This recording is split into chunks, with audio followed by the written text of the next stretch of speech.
بسم اللہ الرحمن الرحیم۔ خواتین و حضرات، ٹی وی اور عذاب قبر، مرنے کے بعد کیا ہوگا اور دوزخ کے حالات کیسٹس کی بے پناہ مقبولیت اور کامیابی کے بعد سونک انٹرپرائزز اب پیش کرتے ہیں قیامت کب آئے گی۔ برادران اسلام، آج میں آپ کو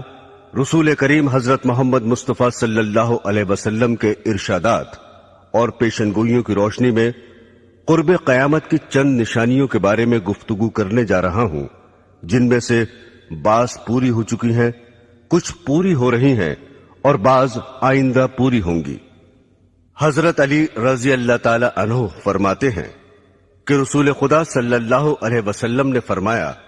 کہ عنقریب لوگوں پر ایسا زمانہ آئے گا کہ اسلام کا صرف نام باقی رہے گا اور قرآن کی صرف رسم باقی رہ جائے گی۔ ان کی مسجدیں نقش و نگار، ٹائل، برقی پنکھوں وغیرہ سے آباد ہوں گی اور ہدایت کے اعتبار سے ویران ہوں گی۔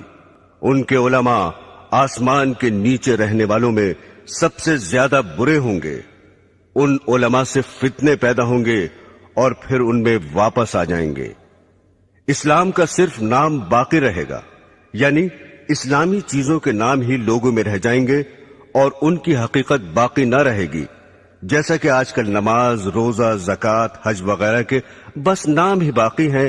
اور ان کی حقیقت اور روح اور ادائیگی کے وہ طریقے اور کیفیتیں باقی نہیں ہیں جو رسول خدا صلی اللہ علیہ وسلم سے منقول ہیں، اور کروڑوں مسلمان ان سے کورے ہیں۔ قرآن شریف صرف رسمن ہی پڑھا جاتا ہے، اس کے الفاظ اور خوش الہانی کا تو خیال ہے، مگر اس کے معنی پر غور کرنا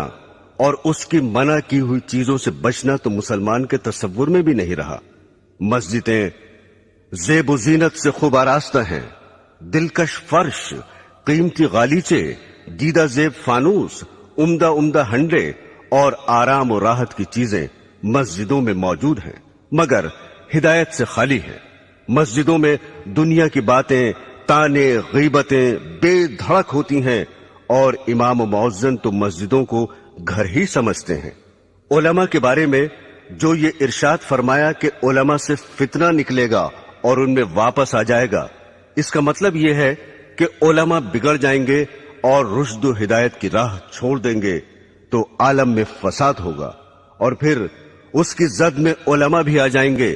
اور یہ بھی مطلب ہو سکتا ہے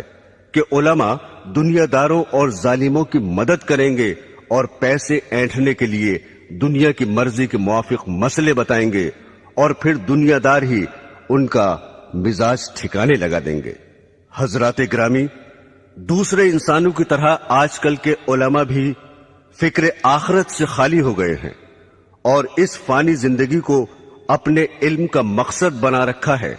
سیاسی لیڈر بننے، شہرت حاصل کرنے، روپیہ کمانے جوڑنے کی دھن میں سرگردہ ہیں، اور موجودہ زمانے کے علماء میں خال خال ہی ایسے ہیں جو اسلام کی تبلیغ کرتے ہوں، ورنہ آج تو علماء کی یہ حالت ہو گئی ہے کہ جلسوں میں گاندھیزم یا نیشنلزم، سوشلزم اور کمیونزم کی اشاعت کرتے ہیں اور ارشادات نبوی کی بجائے مخلوق کے خود ساختہ نظاموں کی طرف دعوت دیتے ہیں۔ حضرت انس رضی اللہ تعالی عنہ فرماتے ہیں کہ رسول اللہ صلی اللہ علیہ وسلم نے ارشاد فرمایا کہ قیامت کی نشانیوں میں ایک یہ بھی ہے کہ لوگ مسجدیں بنا کر فخر کریں گے۔ آج کل یہی حال ہے، اور بقول حضرت ابن عباس رضی اللہ تعالی عنہ، تم ضرور مسجدوں کو یہود و نصار کی طرح سجاؤ گے۔ دل کو منتشر کرنے والے رنگ برنگ کے ٹائل، جھاڑ، فانوس، ہانڈیاں، دل فریب فرش اور بیش بہا پردے، اور دوسرا زیب و زینت اور آرام و راحت کی چیزیں مسجدوں میں موجود ہیں، اور ان دنیاوی چیزوں نے مسجدوں میں پہنچ کر اوقات نماز کے علاوہ مسجدوں کو مقفل کرنے پر مجبور کر دیا ہے، اور حفاظت کے لیے مستقل نگرانوں اور چوکیداروں کی ضرورت پیدا کر دی ہے۔ مسجدیں ان دنیاوی چیزوں سے آباد ہیں اور نمازیوں سے خالی ہیں۔ جو نمازی ہیں وہ مسجدوں میں دنیا کی باتوں میں مشغول رہتے ہیں، مسجدوں میں نہ تعلیمی حلقے ہیں، نہ دینی مشورے ہیں، نہ ذکر و تلاوت سے آباد ہیں، حالانکہ مسجد رسول اکرم صلی اللہ علیہ وسلم اور حضرات خلفائے راشدین کے زمانے میں دین اور دینیات کی ترقی کے کاموں میں اور اس سے متعلق مشوروں کا مرکز تھی۔ ایک روایت میں ہے کہ جب تم اپنی مسجد کو سجانے لگو اور قرآنوں کو دیدہ زیب بنانے لگو تو سمجھ لو تمہاری ہلاکت کا وقت قریب ہے۔ حضور صلی اللہ علیہ وسلم نے ارشاد فرمایا کہ ایک زمانے میں ایسے لوگ ہوں گے جن کی دنیاوی باتیں ان کی مسجدوں میں ہوا کریں گی، تم ان کے پاس نہ بیٹھنا کیونکہ خدا کو ان کی کوئی ضرورت نہیں ہے۔ حضرت انس رضی اللہ تعالی عنہ فرماتے ہیں کہ رسول خدا صلی اللہ علیہ وسلم نے ارشاد فرمایا کہ لوگوں پر ایک ایسا زمانہ آئے گا کہ دین پر جمنے والا ان میں ایسا ہوگا جیسے ہاتھ میں چنگاری پکڑنے والا ہو۔ یہ زمانہ اس وقت موجود ہے کیونکہ ہر طرف بددینی اور بے حیائی اور فحش کاری کی فضا ہے، سرکشی کا ماحول ہے۔ اول تو دیندار رہے ہی نہیں، اور اگر کوئی دین پر عمل کرنا چاہتا ہے تو اہل ملک، اہل وطن، عزیز و اقربا آڑے آ جاتے ہیں۔ بیوی کہتی ہے کہ تنخواہ میں میرا پورا نہیں پڑتا، دنیا رشوت لے رہی ہے، تم بڑے پرہیزگار بنے ہوئے ہو، ہم عمر مذاق اڑا رہے ہیں کہ داڑھی رکھ کر ملا بن گئے، جھاڑ سا لگائے پھر رہے ہو، ریل میں یا لاری میں سفر کر رہے ہیں اور ایک شخص نماز پڑھنا چاہتا ہے مگر اس کے لیے نہ ریل ٹھہر سکتی ہے نہ لاری رک سکتی ہے، لیکن اگر کسی کو کچھ دنیاوی نقصان ہو جائے تو سب ہمدردی کے لیے حاضر ہیں۔ آج کل دینداری اختیار کرنا ساری دنیا سے لڑائی مول لینے کے مترادف ہے۔ دین کا درد پیدا کرنے اور بددینی کی فضا میں نکلنے کی قوت حاصل کرنے کے لیے خانقاہوں اور دینداروں کی مجلسوں میں شرکت کرنا بہت ہی ضروری ہے۔ جب انسان بددینی کے ماحول سے معصیت اختیار کر سکتا ہے تو دینداری کی فضا میں پہنچ کر نیک بھی بن سکتا ہے۔ اگر کسی وجہ سے دینداروں سے دور ہو تو بد دینوں سے بھی دور رہے۔ اسی حقیقت کے پیش نظر رسول خدا صلی اللہ علیہ وسلم نے ارشاد فرمایا کہ ان قریب ایسا ہوگا کہ مسلمان کا بہترین مال چند بکریاں ہوں گی جنہیں لے کر پہاڑ کی چوٹیوں اور جنگلوں میں چلا جائے گا، اور اس صورت سے اپنا دین بچانے کے لیے فتنوں سے بھاگے گا۔ ایک اور حدیث میں ہے کہ رسول خدا صلی اللہ علیہ وسلم نے ارشاد فرمایا کہ ان قریب فتنے پیدا ہوں گے، اس وقت بیٹھا ہوا کھڑے ہوئے سے بہتر ہوگا، کیونکہ بیٹھا ہوا شخص بنسبت کھڑے ہوئے شخص کے فتنے سے دور ہوگا، اور کھڑا ہوا چلنے سے بہتر ہوگا، اور چلنے والا دوڑنے والے سے بہتر ہوگا۔ جو شخص فتنوں کی طرف نظر اٹھا کر دیکھے گا فتنے اسے اچک لیں گے۔ فتنے کے وقت عبادت خداوندی میں مشغول ہونا بہت زیادہ فضیلت رکھتا ہے۔ رسول خدا صلی اللہ علیہ وسلم نے ارشاد فرمایا کہ قتل کے زمانے میں عبادت کرنا میری طرف ہجرت کرنے کے برابر ہے۔ میرے دینی بہنوں اور بھائیوں، حضرت ثوبان رضی اللہ تعالی عنہ فرماتے ہیں کہ ایک مرتبہ رسول خدا صلی اللہ علیہ وسلم نے ارشاد فرمایا کہ ایک ایسا زمانہ آنے والا ہے کہ کفر و باطل کی جماعتیں تمہیں ختم کرنے کے لیے آپس میں ایک دوسرے کو اس طرح بلا کر جمع کر لیں گے جیسے کھانے والے ایک دوسرے کو بلا کر پیالے کے آس پاس جمع ہو جاتے ہیں۔ یہ سن کر ایک صاحب نے سوال کیا، کیا ہم اس روز کم ہوں گے؟ آپ نے فرمایا، نہیں، بلکہ تم اس روز تعداد میں بہت ہوگے، لیکن گھاس کے ان تنکوں کی طرح ہوگے جنہیں پانی کا سیلاب بہا کر لے جاتا ہے۔ پھر ارشاد فرمایا، خدا ضرور ضرور تمہارے دشمنوں کے دل سے تمہارا روب نکال دے گا، اور یقیناً وہ تمہارے دلوں میں کاہلی اور سستی ڈال دے گا۔ ایک صاحب نے عرض کیا، سستی کا کیا سبب ہوگا؟ اس پر آپ نے ارشاد فرمایا کہ دنیا یعنی مال و دولت سے محبت کرنے لگو گے اور موت کو مکروہ سمجھو گے۔ برسوں سے یہ پیشن گوئی حرف بحرف صادق ہو رہی ہے،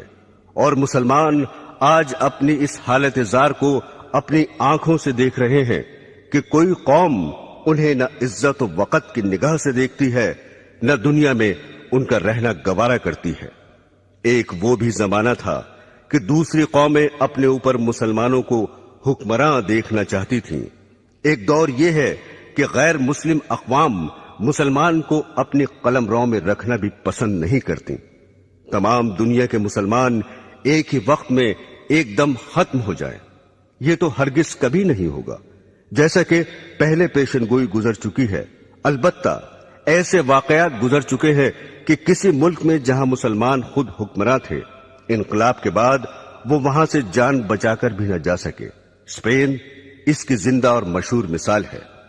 مسلمانوں کو آج ذلت و خواری کا منہ کیوں دیکھنا پڑ رہا ہے، اور کروڑوں کی تعداد میں ہوتے ہوئے بھی کیوں غیروں کی طرف تک رہے ہیں؟ اس کا جواب خود ہادی عالم صلی اللہ علیہ وسلم کے ارشاد میں موجود ہے کہ دنیا کی محبت اور موت کے خوف کے باعث یہ حال ہو رہا ہے۔ جب مسلمان دنیا کو محبوب نہ سمجھتے تھے اور جنت کے مقابلے میں جو موت کے بغیر نہیں مل سکتی، دنیا کی زندگی ان کی نظروں میں کچھ بھی حقیقت نہ رکھتی تھی، اس لیے وہ موت سے ڈرتے نہ تھے۔ حالانکہ تعداد میں کم تھے، لیکن دوسری قوموں پر حکمراں رہے اور اللہ کی راہ میں جہاد کر کے غیروں کے دلوں تک پر حکومت کرنے لگے۔ آج بھی جو ہمارا حال ہے ہم اسے خود بدل سکتے ہیں،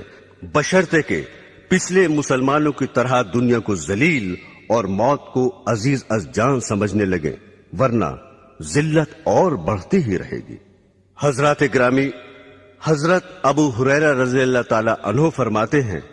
کہ رسول خدا صلی اللہ علیہ وسلم نے ارشاد فرمایا کہ قیامت کی نشانیوں میں سے یہ بھی ہے کہ علم اٹھ جائے گا، جہالت بہت بڑھ جائے گی، زنا کی کثرت ہوگی، شراب بہت پی جائے گی، مرد کم ہو جائیں گے، عورتیں اس قدر زیادہ ہو جائیں گی کہ 50 عورتوں کی خبرگیری کے لیے ایک ہی مرد ہوگا۔ اس حدیث میں جو کچھ ارشاد فرمایا ہے اس وقت ہو بہو ہو رہا ہے۔ البتہ عورتوں کی ابھی اتنی زیادتی نہیں ہوئی جتنی اس حدیث میں درج ہے، مگر یورپ کی جنگیں ان قریب ہی اس پیشن گوئی کو سچا کر دکھانے والی ہیں۔ حضرت انس رضی اللہ تعالی عنہ فرماتے ہیں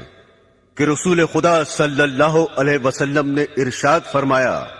کہ قیامت اس وقت تک قائم نہ ہوگی جب تک کہ وقت جلدی جلدی نہ گزرنے لگے۔ پھر اس کی تشریح فرمائی کہ 1 سال 1 ماہ کے برابر ہوگا، اور 1 ماہ 1 ہفتے کے برابر ہوگا، اور 1 ہفتہ 1 دن کے برابر ہوگا، اور 1 دن 1 گھڑی کے برابر ہوگا، اور 1 گھڑی ایسے گزر جائے گی جس طرح آگ کا شعلہ یکایک بھڑک کر ختم ہو جاتا ہے۔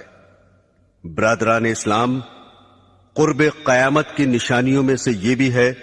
کہ سود عام ہوگا اور حلال و حرام کا خیال نہ کیا جائے گا۔ حضرت ابو ہریرہ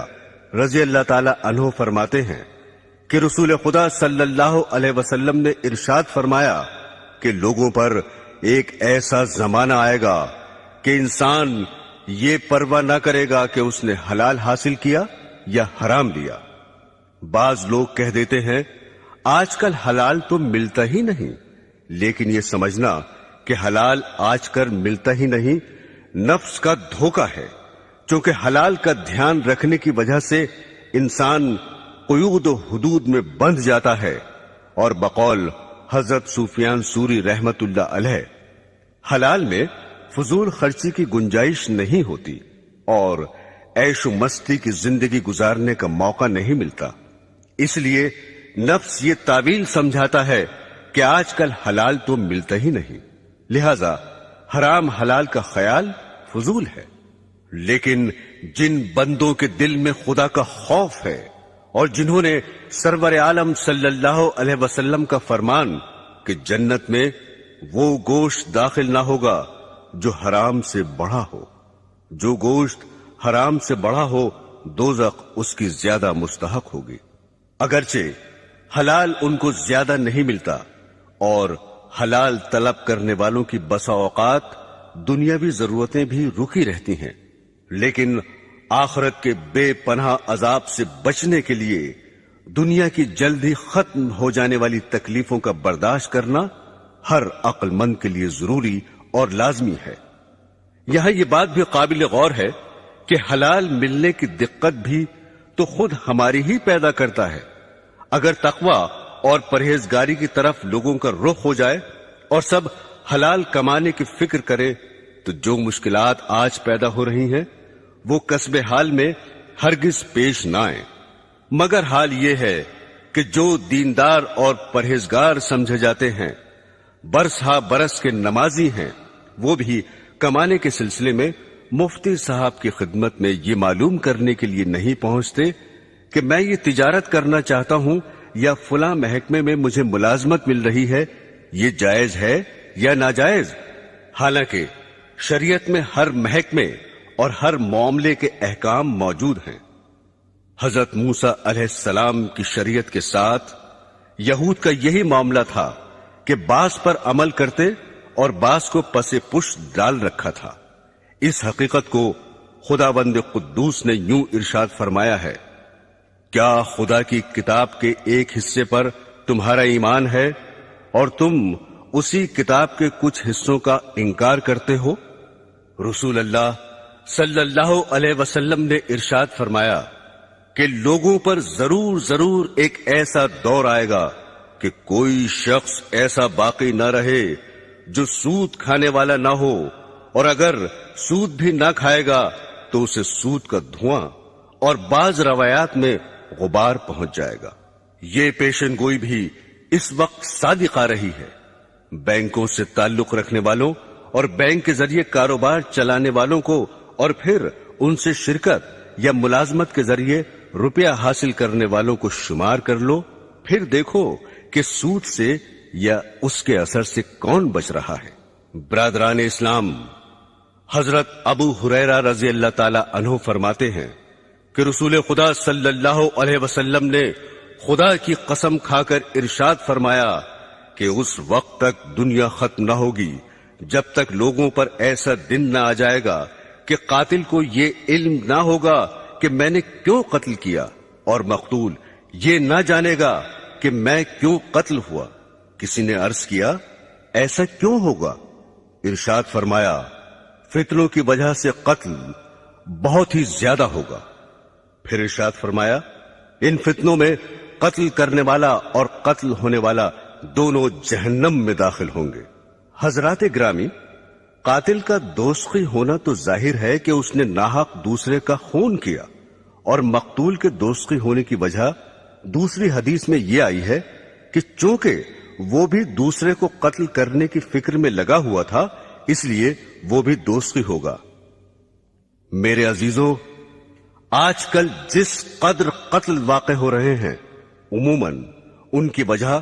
فتنوں کے سوا کچھ نہیں ہوتی۔ قومی عصبیت اور فرقہ پرستی کے باعث ہزاروں جانیں ختم ہو جاتی ہیں،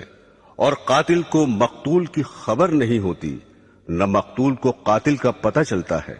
دوسرے فرقے کا جو شخص ہاتھ لگا ختم کر ڈالا۔ چند انسانوں کے نظریوں کی جنگ نے ایسے ایسے آلات جنگ تیار کر لیے ہیں کہ شہر کے شہر ذرا ہی دیر میں فنا کے گھاٹ اترتے چلے جاتے ہیں۔ پھر تعجب یہ ہے کہ ہر فریق یہ کہتا ہے کہ ہم امن چاہتے ہیں۔ برادران اسلام، حضرت عمر اور حضرت ابو ہریرہ رضی اللہ تعالی عنہما سے روایت ہے کہ رسول خدا صلی اللہ علیہ وسلم کی خدمت میں آ کر ایک صاحب نے دریافت کیا کہ قیامت کب آئے گی؟ آپ نے ارشاد فرمایا کہ میں اور تم اس معاملے میں برابر ہیں، یعنی اس کا جیسے تمہیں پتہ نہیں مجھے بھی علم نہیں۔ ان صاحب نے عرض کیا، تو اس کی نشانیاں ہی بتا دیجئے۔ آپ نے ارشاد فرمایا، اس کی بعض نشانیاں یہ ہیں کہ عورتیں ایسی لڑکیاں جننے لگیں جو ان ماؤں پر حکم چلائیں، اور تم دیکھو گے کہ ننگے پیر اور ننگے بدن والے تنگ دست اور بکریاں چلانے والے مکانات کی بلندی پر فخر کریں گے. یہ حضرت عمر کی روایت کے الفاظ ہیں، اور حضرت ابو ہریرہ رضی اللہ تعالی عنہ کی روایت میں ہے کہ آپ نے فرمایا، جب تم ننگے پیر اور ننگے بدن والوں، گونگوں، بہروں کو زمین کا بادشاہ دیکھو، اس وقت قیامت قریب ہوگی. مکانات کی بلندی پر فخر کرنا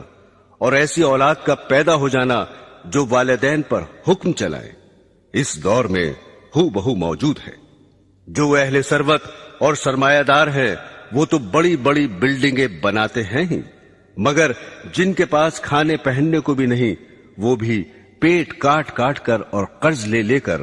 اپنے گھروں کی عمارت اونچی بنانے کی فکر میں رہتے ہیں. جہاں انسان کے اور اوصاف کی تعریف کی جاتی ہے، وہاں عمدہ مکان، بیٹھک اور بنگلے کا مالک ہونا بھی زبان پر آ جاتا ہے. ننگے بدن اور ننگے پیر والے بادشاہ تو ابھی موجود نہیں ہوئے، آئندہ ضرور ہوں گے، جیسا کہ سرور عالم صلی اللہ علیہ وسلم نے خبر دی ہے. البتہ ایسے حکمراں اس وقت بھی موجود ہیں جنہیں گونگا اور بہرا کہنا بالکل صحیح ہے، کیونکہ ان میں نہ حق سننے کی صلاحیت ہے نہ حق کہنے کی قابلیت ہے. ان کے مخالف اخباروں اور لیڈران ان کو حق پر لانے کی بہت کوشش کرتے ہیں، مضامین اور آرٹیکلز لکھ کر جھنجھوڑتے ہیں، مگر وہ اپنی کجروی کو چھوڑنے کے لیے ذرا بھی ٹس سے مس نہیں ہوتے. ان کی گویائی کا یہ عالم ہے کہ تقریروں اور بیانوں میں اس قدر صاف اور صریح جھوٹ بول جاتے ہیں کہ اخبارات ان کے جھوٹ کی داد دیتے دیتے تھک جاتے ہیں، اور عوام کے دلوں سے اپنے حکمرانوں کی بات کا اعتماد اٹھتا چلا جاتا ہے. پھر نااہل اس قدر ہے کہ جو محکمہ ان کے سپرد کیا جاتا ہے، روپے کی تنخواہ بٹورنے کے شوق میں اسے قبول تو کر لیتے ہیں، مگر محکمے کی ذمہ داریوں کو پوری طرح انجام دینے سے قاصر رہتے ہیں. بخاری شریف میں ہے کہ رسول خدا صلی اللہ علیہ وسلم کی خدمت میں حاضر ہو کر ایک دیہاتی نے سوال کیا کہ قیامت کب آئے گی؟ آپ نے ارشاد فرمایا، جب امانت داری جاتی رہے تو قیامت کا انتظار کرنا. سائل نے دوبارہ دریافت کیا کہ امانت داری کیسے ضائع ہوگی؟ ارشاد فرمایا، جب عہدے نااہلوں کے سپرد کر دیے جائیں، جیسے صدارت، قیادت، حکومت، وزارت، تدریس، امامت، خطابت وغیرہ، تو قیامت کا انتظار کرنا. یعنی جب ایسا ہوگا تو امانت داری بھی ضائع کر دی جائے گی. اس ارشاد سے معلوم ہوا کہ نالائق حکمرانوں کے علاوہ دوسرے عہدوں پر فائز ہونے والے بھی نااہل ہوں گے. چنانچہ آج کل موجود ہیں فاسق، بخیل، بدکار اور بد اخلاق لوگ بڑے بڑے عہدوں پر فائز ہیں. جو لوگ معزز اور اہل عقل سمجھے جاتے ہیں، دولت و ثروت کی وجہ سے انہیں بڑا آدمی کہا جاتا ہے. ان کے افعال و کردار بسا اوقات اخباروں میں شائع ہوتے ہیں تو پتہ چلتا ہے کہ اس دور کے بڑوں کی بدکاری کس درجہ بڑھی ہوئی ہے. اور سید عالم صلی اللہ علیہ وسلم کا ارشاد گرامی، اس وقت تک قیامت قائم نہ ہوگی جب تک دنیا کا سب سے زیادہ حصہ ایسے شخص کو نہ مل جائے جو خود بھی کمینہ ہوگا اور اس کا باپ بھی کمینہ ہوگا. جلد ہی دنیا پر صادق آنے والا ہے. اس وقت انسانوں میں بلند اخلاق والے انسان بہت ہی کم ہیں، اور وہ وقت موجود ہے جس کا بخاری شریف میں ذکر ہے کہ رسول خدا صلی اللہ علیہ وسلم نے ارشاد فرمایا کہ لوگ یکے بعد دیگرے ختم ہوتے جائیں گے اور بیکار لوگ رہ جائیں گے،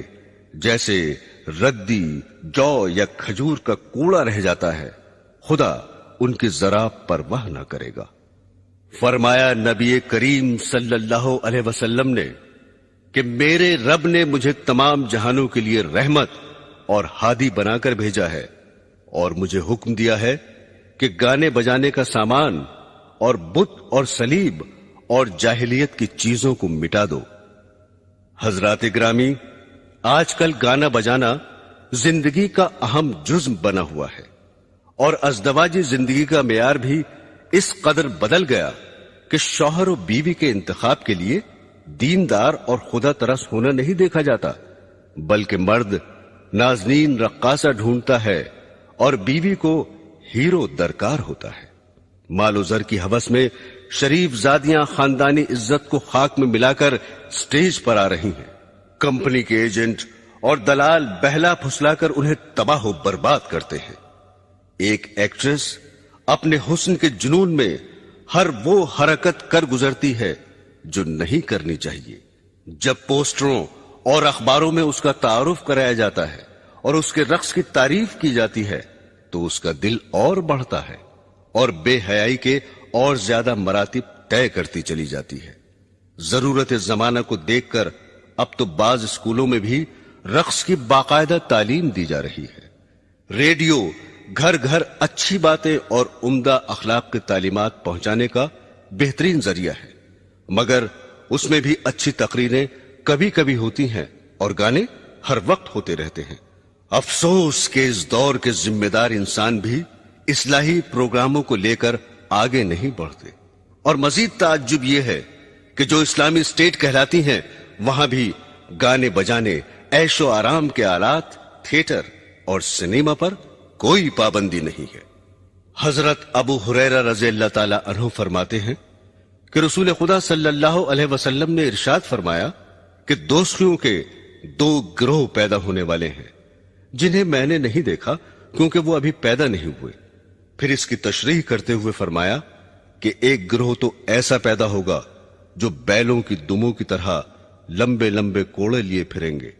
اور ان سے لوگوں کو مارا کریں گے، صبح شام اللہ کے غصے اور ناراضگی و لعنت میں پھرا کریں گے۔ دوسرا گروہ ایسی عورتوں کا پیدا ہوگا جو کپڑے پہنے ہوئے بھی ننگی ہی ہوں گی، غیر مردوں کو اپنی طرف مائل کریں گی اور خود بھی ان کی طرف مائل ہوں گی۔ ان کے سر اونٹوں کی جھکی ہوئی پشتوں کی طرح ہوں گے، نہ جنت میں داخل ہوں گی نہ جنت کی خوشبو سونگھیں گی، حالانکہ بلا شک و شبہ اس کی خوشبو اتنی دور سے آتی ہے۔ برادران اسلام، اس حدیث میں دو پیشن گوئیاں مذکور ہیں۔ ایک ظالم گروہ کے بارے میں ہے کہ کچھ لوگ کوڑے لیے پھریں گے اور لوگوں کو ان سے پیٹا کریں گے، یعنی اقتدار کے نشے میں ضعیفوں اور بے کسوں پر ظلم کریں گے اور بلا وجہ خامخواہ عام پبلک کو ستائیں گے۔ دوسری پیشن گوئی عورتوں کے حق میں ارشاد فرمائی ہے کہ آئندہ زمانے میں ایسی عورتیں موجود ہوں گی جو کپڑے پہنے ہوئے ہوں گی لیکن پھر بھی ننگی ہوں گی، یعنی اس قدر باریک کپڑے پہنیں گی کہ ان کے پہننے سے جسم چھپانے کا فائدہ حاصل نہ ہوگا، یا کپڑا باریک تو نہ ہوگا مگر چست ہونے اور بدن کی ساخت پر کس جانے کی وجہ سے اس کا پہننا اور نہ پہننا برابر ہوگا۔ اور آج کل تو چست ہونے کے ساتھ بدن کا ہم رنگ ہونا بھی داخل فیشن ہو چکا ہے۔ چنانچہ گندمی رنگ کے ایسے موزے داخل لباس ہو چکے ہیں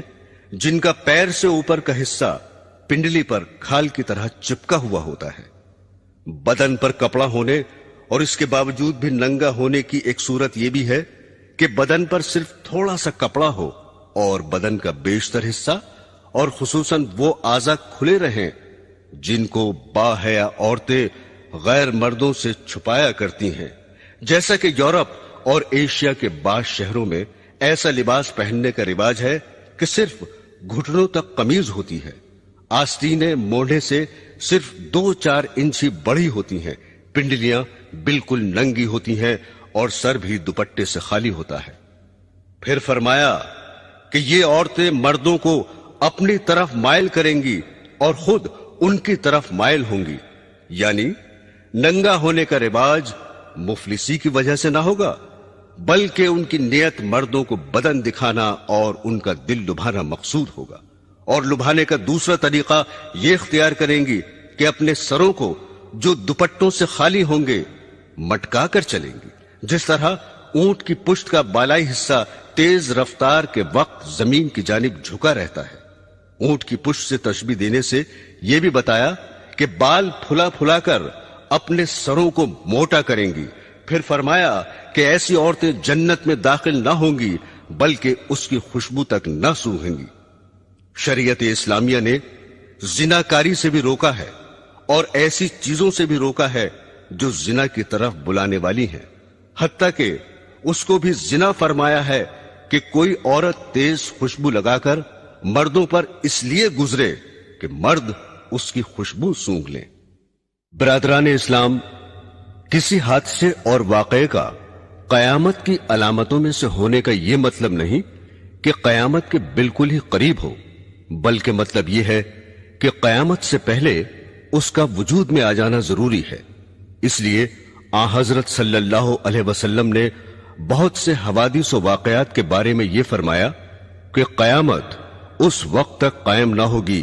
جب تک ایسا نہ ہو جائے۔ اب میں وہ حوادث و واقعات بیان کرتا ہوں جو عموماً قیامت کے قریب تر زمانے میں ظاہر ہوں گے۔ رسول خدا صلی اللہ علیہ وسلم نے فرمایا کہ عیسائیوں سے صلح کرو گے جو امن والی صلح ہوگی۔ تم اور عیسائی آپس میں مل کر ایک دوسری عیسائی جماعت سے جنگ کرو گے، اس جنگ میں تمہاری فتح ہوگی، مال غنیمت ہاتھ لگے گا اور صحیح سالم واپس آ کر بڑے بڑے ٹیلوں والے میدان میں ٹھہرو گے جہاں درخت بہت ہوں گے۔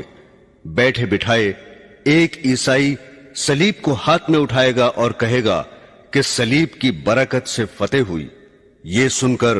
ایک مسلمان کو غصہ آ جائے گا اور اس سے صلیب چھین کر توڑ ڈالے گا۔ یہ حال دیکھ کر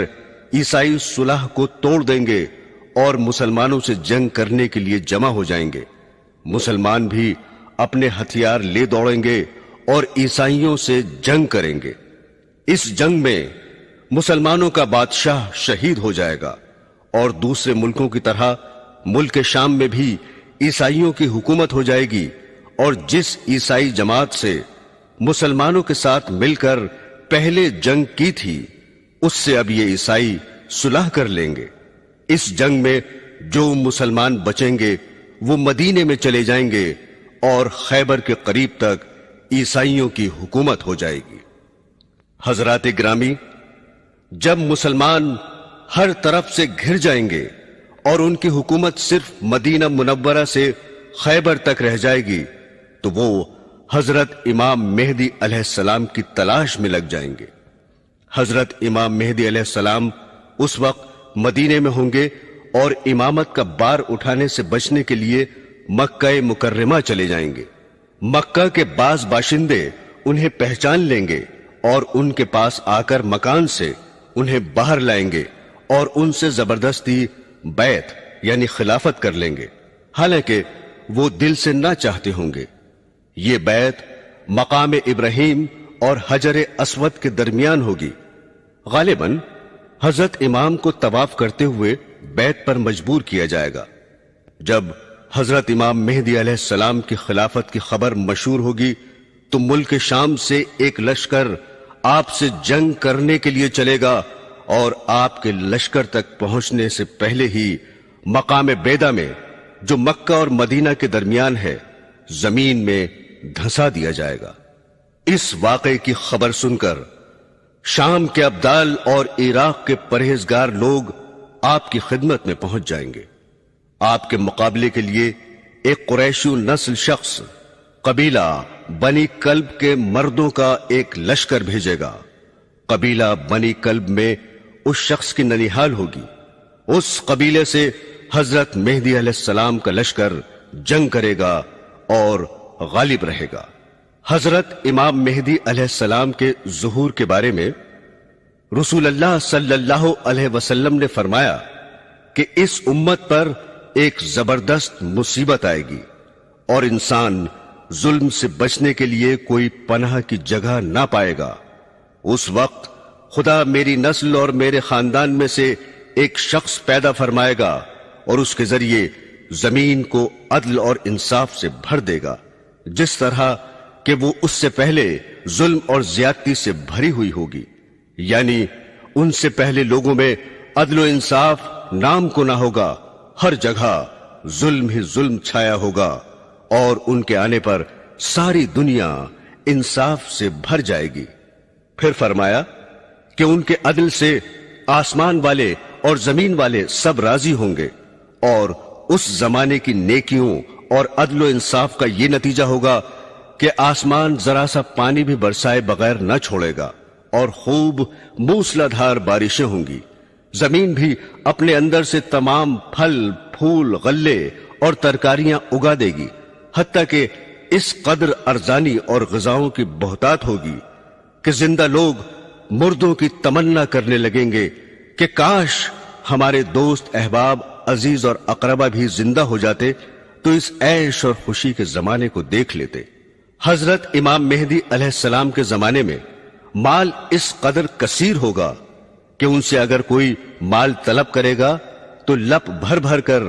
اس کے کپڑے میں اتنا ڈال دیں گے جتنا وہ اٹھا کر لے جا سکے گا. ابو داؤد شریف کی ایک روایت میں ہے کہ مہدی علیہ السلام نبی اکرم صلی اللہ علیہ وسلم کے طریق زندگی پر چلیں گے اور ان کے زمانے میں ساری زمین پر اسلام ہی اسلام ہوگا. حضرت مہدی علیہ السلام 7 برس حکومت کریں گے، پھر وفات پا جائیں گے اور مسلمان ان کی نماز جنازہ پڑھیں گے. برادران اسلام، حضرت مہدی علیہ السلام کو کفار سے کئی جنگیں کرنی پڑیں گی. حضرت مکہ سے چل کر مدینہ تشریف لے جائیں گے اور سید